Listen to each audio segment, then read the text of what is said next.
We have an update on our Dutch lasagna. The flowers have emerged. And it's time to bring it home so that I can enjoy its beauty every day. And it's the 5th year anniversary of our garden. Let's look back and see how it evolved through the years as we grow, cook and share here on Channel 1. That was heavy. Thank you for joining me here today at the garden, and I'd like to give you an update. This is the Dutch lasagna that we planted around November last year. If you see, the crocus begin to appear, and I plan to bring them home just to enjoy the blooms. The narcissus or the daffodils are also beginning to appear. After the crocus have died down, it will be the daffodils that will be showing their glory. And then finally in April, the tulips.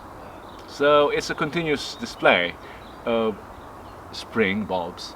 And if you're interested in how to make Dutch lasagna or a layered spring bulbs, there's a tutorial that I've linked here and in the description box. It's easy. I'll bring this to my balcony to enjoy them every day. I don't have to come here to see them. Join me as I look back, because it's been approximately 5 years since I started this project, this garden. It was, I think that was February or January when I signed the contract for this plot. And on the very first year, I built the house, or I built the shed.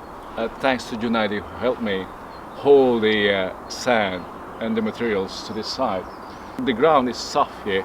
That's why we had to harden it by, let's say, adding sand. It's a long haul from the gate.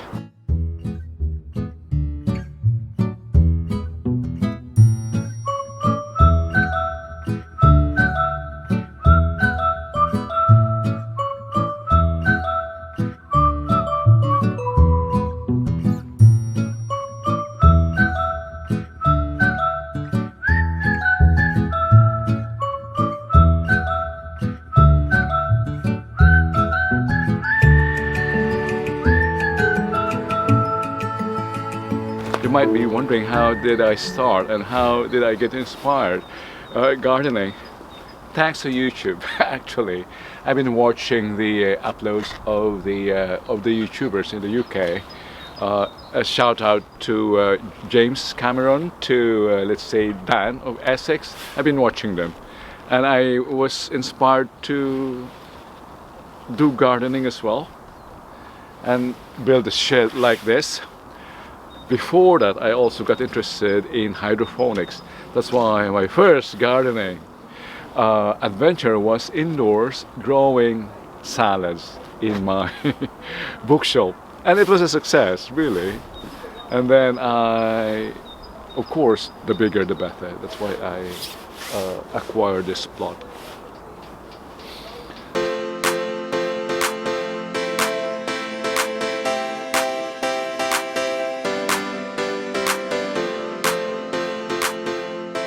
On that very first year, upon completion of the shed, I planted this apples and pears. The intention was to create a promenade as we approach the shed, but I think my preference is more of the organic, winding approach. I'm not sure if I want to keep the apples like this. I'm still considering of moving them. What do you think? Yeah, this is too formal, I should say. On the second year, I also began planting ornamentals. That's why the front side of the shed is more of an Italian feel. Cypresses. At first, I thought of planting just vegetables and let's say fruits, but gradually I planted more and more flowers.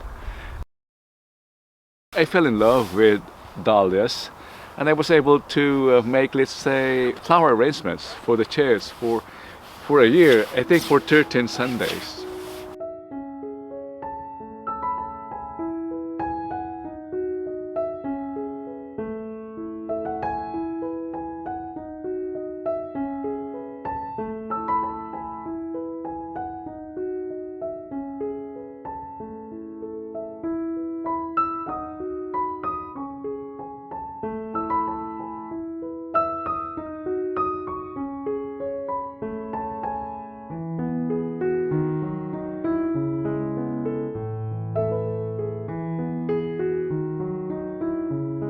If you're enjoying the beauty of these flowers, I'm sure you will enjoy the beauty of places, events, and cultures as well, like this, at the other channel, My Barrio, My Mundo. Honestly, my interest is more in building rather than growing.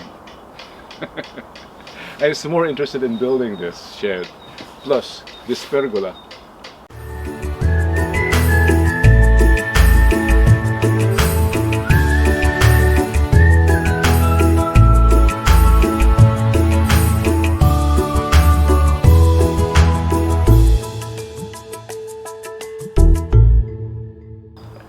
2 years later came my man named Grace, and I helped her, along with our cameraman, build her shed.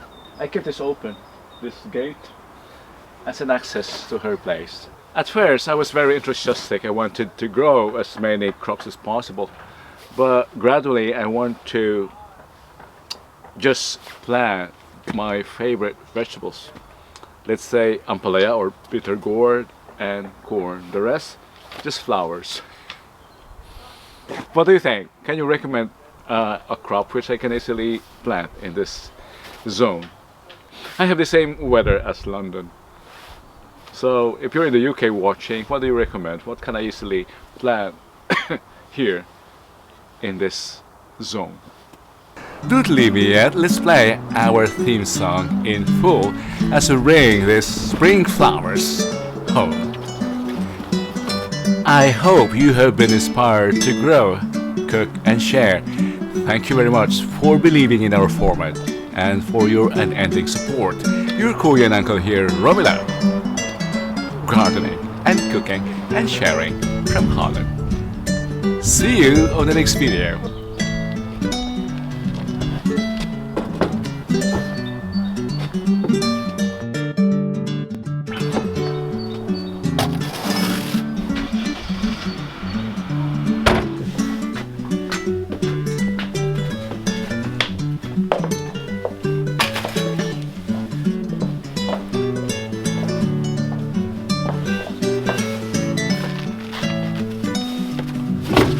Ay, ay, ay. Okay.